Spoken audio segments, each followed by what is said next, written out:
the types of machine learning, supervised machine learning, unsupervised machine learning and reinforcement learning. Okay, so now we will go in details of supervised learning algorithm. ठीक है, अब supervise learning algorithm में देखो, with the help of this block diagram we will try to understand. In supervised machine learning we use labeled data. ठीक है, देखो यहाँ पर लेबल्स आर गिवन, मतलब ये जो हमने इमेज दी है इस मॉडल को ट्रेन करने के लिए हम इस मॉडल को बोल रहे हैं कि ये जो डेटा सेट है इसे तू खुद लर्न कर ले पहले, ठीक है, और उसके बाद फिर जब हम उस मॉडल को टेस्ट करेंगे तो फिर इस टेस्ट डेटा के लिए it should give the correct prediction. Okay, so we are giving the label data in supervised learning, wherein for this particular image we are telling that this image belongs to hexagon, this particular image belongs to triangle, and this image belongs to square. So that labels we are giving to it, मतलब तू देख ले, समझ ले, परख ले कि ऐसी कोई भी अगर इमेज बाद में आती है तो ये इमेज होती है हेक्सागन की, ये इमेज होती है ट्रायंगल की और ये होती है स्क्वायर की, ऐसा हम उसको डेटा दे रहे हैं लर्न करने के लिए. वो क्या करेगा, it will learn those features of that image, it will learn the characteristic of that image, and it will understand that if there are 6 sides of the particular shape, then that image belongs to hexagon. This everything it will learn, and it will come up with a model. मतलब हमारे पास अभी एक model तैयार हो गया, ठीक है, जिसको पता है कि एक पर्टिकुलर इमेज है, इसके 6 साइड्स है तो वो हेक्सागन है, इसके 3 साइड्स है तो वो ट्रायंगल है, इसके 4 साइड्स है तो वो स्क्वायर है. ये सब उसने देख लिया, समझ लिया, परख लिया, ठीक है. अब टेस्टिंग में हम क्या करेंगे, अब हम प्रेडिक्शन कर सकते हैं. अब जो टेस्ट डेटा हम रियल टेस्ट करेंगे अभी हम कि इसने अच्छे से सीखा है या नहीं, ठीक है. आपका भी एग्जाम होता है ना कि आपका लर्निंग हुआ, जैसे मशीन लर्निंग आपने सीख लिया, आपने मशीन लर्निंग अच्छे से सीखा है या नहीं, उसके लिए मैं आपका एग्ज़ाम लूँगी. इन सेमेस्टर एग्ज़ाम होगा, प्रीलिम एग्जामिनेशन होगा, इन सेमेस्टर एग्जामिनेशन होगा, इजंट इट. तो तभी हम समझेंगे ना कि आपका लर्निंग हुआ है या नहीं. वैसे ही इस मॉडल का लर्निंग हुआ है या नहीं, ये समझने के लिए हम उसका टेस्ट लेंगे. उस टेस्ट में हम उसे एक अनलेबल्ड इमेज देंगे स्क्वायर का और ट्रायंगल का, और देखेंगे कि वो करेक्ट प्रेडिक्शन करता है या नहीं. Does it predict correct for this image correctly as a square image, and for this triangle image as a triangle label, ठीक है. तो ये जब वो लर्निंग करता है with the help of labels, then that type of learning we call supervised learning. अब supervised learning में हमें क्या क्या देना चाहिए, ठीक है. अब इस डायग्राम से पहले हम समझेंगे कि what input we have to give. हमें पहले डेटा देना है और उसके साथ उसका आउटपुट भी देना है. आउटपुट मतलब लेबल्स होता है, ठीक है.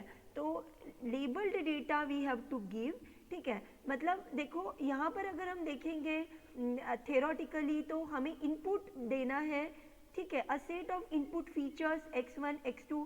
अब देखो फीचर्स कितने भी हो सकते हैं, there can be n number of features for particular input, ठीक है. तो input features we will give. दूसरी चीज़ ये देखो, टारगेट फीचर मतलब y, यही मतलब आपका लेबल है. इस इनपुट में देखो, यहाँ पर देखो डायग्राम में, दिस लेबल डेटा मतलब ये आपका इनपुट है. ये लाइट ब्लू कलर का बॉक्स मतलब ये आपका इनपुट है, ठीक है. And this labels means this green colour box, ठीक है. तो हमने यहाँ पर क्या दिया, लेबल्स मतलब आपका टारगेट फीचर हुआ आउटपुट, ठीक है. And input is x1 x2 up to xn. मतलब what we will give a set of training examples where the values for the input and the target features are given for each example. हर एक example का मतलब अभी इस diagram में अगर हमें देखना है तो for every example like hexagon the label is given, for triangle label is given, and for square also label is given. तो हमें क्या देना है, a set of training examples where the values for the input and target features are given for each example. अब at the time of testing what we do, a new example where only the values for the input features are given. यहाँ पर देखो test data में हमने सिर्फ input feature ही दिया, ठीक है, आउटपुट यहाँ पर लेबल्स नहीं दिए। टेस्ट के वक्त थोड़ी हम आंसर बताते हैं उसको, है ना, टेस्ट के वक्त तो उसका टेस्ट लिया जाएगा कि वो करेक्ट प्रेडिक्शन देता है या नहीं। वैसे ही यहाँ पर a new example where only the values for the input features will be given and it will predict the values for the target feature for the new example, ठीक है। अब देखो सुपरवाइज लर्निंग में दो टाइप होते हैं, एक होता है क्लासिफिकेशन और दूसरा होता है रिग्रेशन। मतलब supervise learning we can do for either classification problem और regression problem. What is the difference between classification and regression? Now carefully see these two diagrams. Classification का diagram देखो, wherein we are building this model of the straight line, okay, linear line हमने एक model build किया है which is separating this blue and red dots, ठीक है। And in regression also you try to understand that a linear line is there but there are no classes, continuous values are there, two classes are not there. So in classification we are classifying the two outputs either in red category or in blue category, and here what we do, we are trying to map these dots by using this linear line, okay. So that is the difference, that difference you will understand with the help of application, ठीक है। अब हम आगे देखेंगे कि classification problem मतलब exactly क्या है और रिग्रेशन प्रॉब्लम मतलब क्या है। क्लासिफिकेशन प्रॉब्लम आउटपुट जो है अब जिसे हम लेबल कहते हैं, that is discrete in nature and in regression problem output is continuous in nature. This difference you should clearly know, okay, कि वाई क्या होता है। In classification it is discrete in nature and in regression it is continuous in nature, okay. So now try to understand the difference by using this example, ठीक है। Example क्या है, credits का scoring का example है जिसमें हमें customer को दो क्लासेस में डिवाइड करना है। दो क्लासेस क्या है, either customer can be a low risk customer or a high risk customer. So if we are putting a particular customer in low risk, then it should above this blue line, okay, and if you are putting a particular customer in a high risk category, then it should be below this blue line. So what we call this blue line, it is your model which you are going to build. यही आपका hypothesis function है, यही आपका model है और यही आपका programme है। हम कहते हैं ना in machine learning, after learning you come up with a model, तो ये रहा आपका model, this is your model in machine learning, okay. Now see how this classification will be done based on the income and saving of a person. अगर किसी person को credit card चाहिए या फिर लोन चाहिए तो उसका क्रेडिट स्कोर देखा जाएगा, ओके। तो क्रेडिट स्कोर क्या है, एक तो उसका इनकम कितना है और सेविंग कितना है। अगर उसका इनकम भी हाई है और सेविंग भी हाई है, ठीक है, तो वो यहाँ पर फॉल हो रहा है, ये हुआ data point. This is a customer having a high income and high salary, but this particular customer is a low income and low saving. This particular customer is having low income as well as low saving, तो इसका credit score low रहेगा। either bank may deny to give the credit card or a loan to such customer, ठीक है। तो अभी based on the history a particular customer should be categorized as either low risk or high risk। तो ये value क्या हुई output की, it is discrete in nature. दो ही आउटपुट क्लासेस है, मतलब it is discrete in nature, that's why it is a classification। Regression का example अगर आप केयरफुली देखोगे, you will find that output is continuous in nature।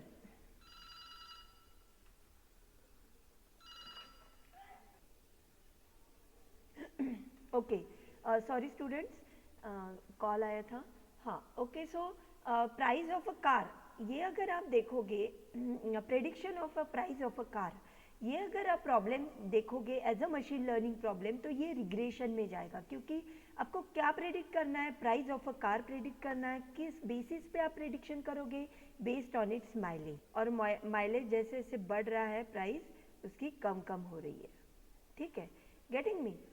तो अब ये जो वैल्यू है कार की price, it can be 1 lakh, 1.2 lakh, 3 lakh, 3.1, 3.2, कुछ भी हो सकती है। It can be any value, it can take any value, मतलब आपका आउटपुट जो है, जो आपको प्रेडिक्ट करना है प्राइस ऑफ अ कार, वो it can take any continuous value. That's why whenever the y is continuous in nature, then that problem comes under regression problem। यहाँ पर देखो x क्या है, कार अट्रीब्यूट है, मतलब ये x एक्सिस पे कार अट्रीब्यूट क्या है, mileage, and y is the price of a car, ठीक है, that is your output, and output y is continuous in nature because it is a price of a car which you have to predict, it may take any value that's why it is a regression problem, ठीक है। क्योंकि यहाँ पर हमें category नहीं करनी, category decide नहीं करनी कि x कुछ दो कैटेगरीज है और उस दो कैटेगरी में से एक कैटेगरी में हमें इनपुट फीचर को डालना है, इट्स नॉट लाइक दैट, ठीक है। That's why it is a regression problem.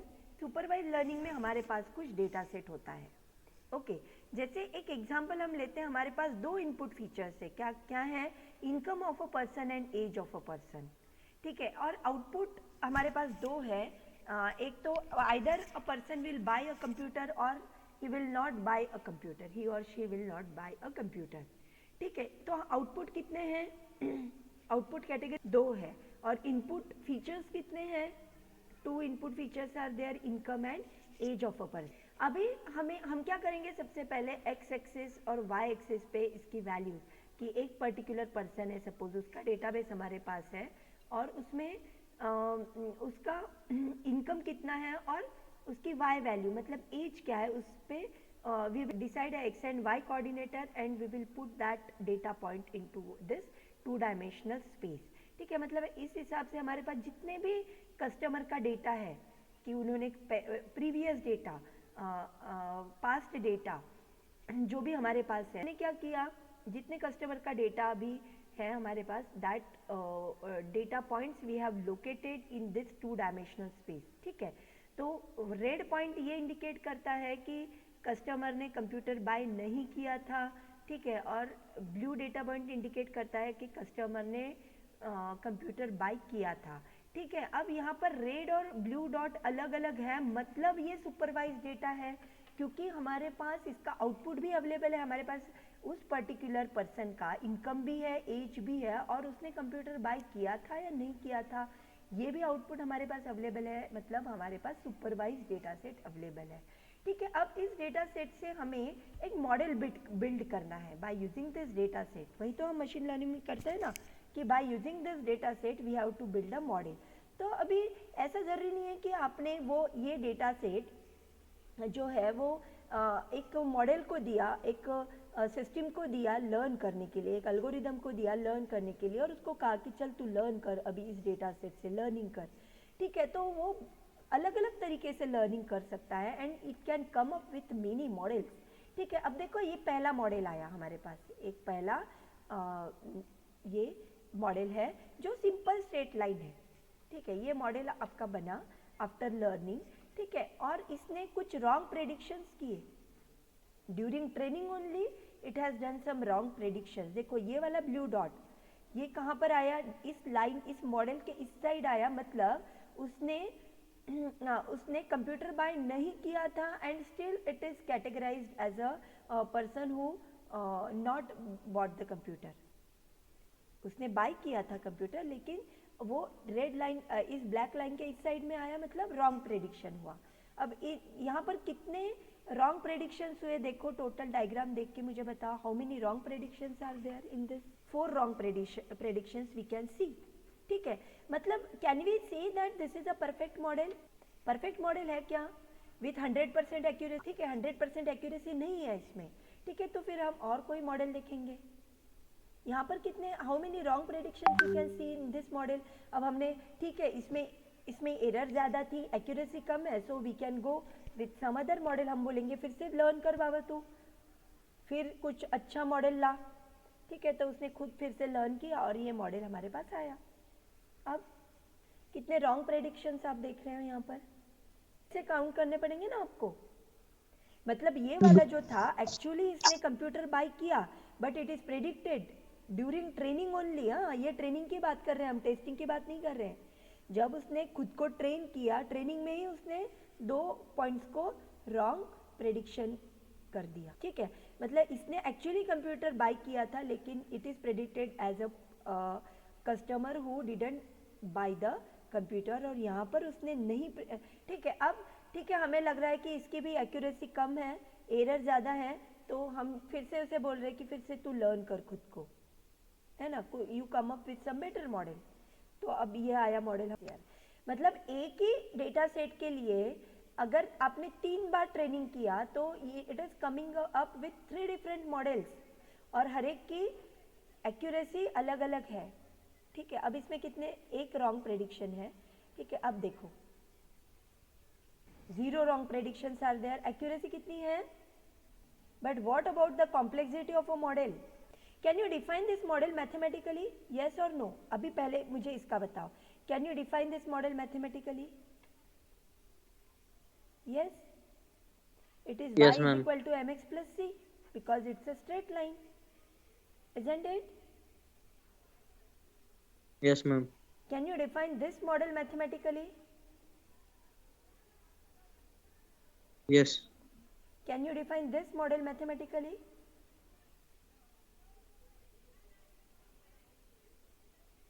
Yes, ma'am. क्या है ये बताओ, पॉलिनोमियल फंक्शन है, yes or no? Yes, ma'am. हाँ, और ये इसको मैथमेटिकली डिफाइन कर पाओगे?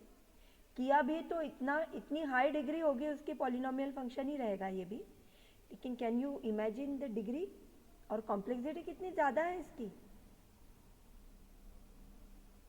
ठीक है। अब आपने समझो 0% ड्यूरिंग ट्रेनिंग, आपको during training you have got the 0% error here in this model, ठीक है। और अगर आपने मतलब आप खुश हो गए कि वाह कितना अच्छा मॉडल बन गया, 100% एक्यूरेसी, बाप रे, अब तो मैं यही मॉडल फाइनल करता हूँ, चलो ये मॉडल फाइनल किया, बिल्ड करो इस मॉडल को और लगाओ इसको रियल टाइम सिस्टम में, ठीक है।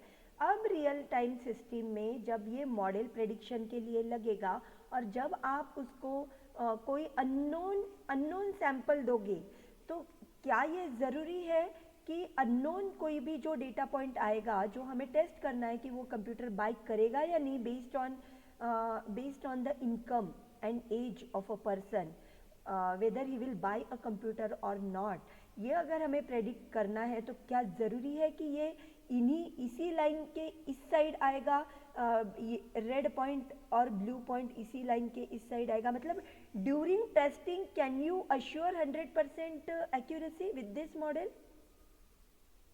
No. No, ma'am.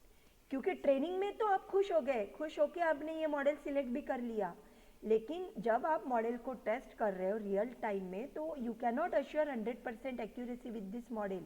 With very high complexity you are getting 100% accuracy, but you cannot assure the accuracy at the time of testing the model. इसलिए हमें एक जनरलाइज मॉडल की ज़रूरत होती है, ठीक है। अब ये जो मॉडल है, ये दोनों मॉडल जिसमें ट्रेनिंग के वक्त ये बहुत ज़्यादा एरर है, ठीक है, तो इसको भी हम स्किप कर देंगे, ठीक है। But this is generalise model, can be say, तो कौन सा प्रीफर करना चाहिए आप बताओ मुझे, ये फर्स्ट वाला, सेकंड वन, थर्ड वन और fourth one? Third one, why? Because not necessary that we should get the 100% accuracy during training, but we have to think about the accuracy which we will get at the time of testing। मतलब machine learning में जब हम model को train कर रहे हैं तो during training as well as testing accuracy is important. We have to think about both the accuracies, training accuracies and testing accuracies, दोनों एक्यूरेसीज के बारे में हमें सोचना पड़ता है। वी शुड नॉट select such complex model where we are getting 100% accuracy during training, but with such models we cannot assure the accuracy during testing of the model.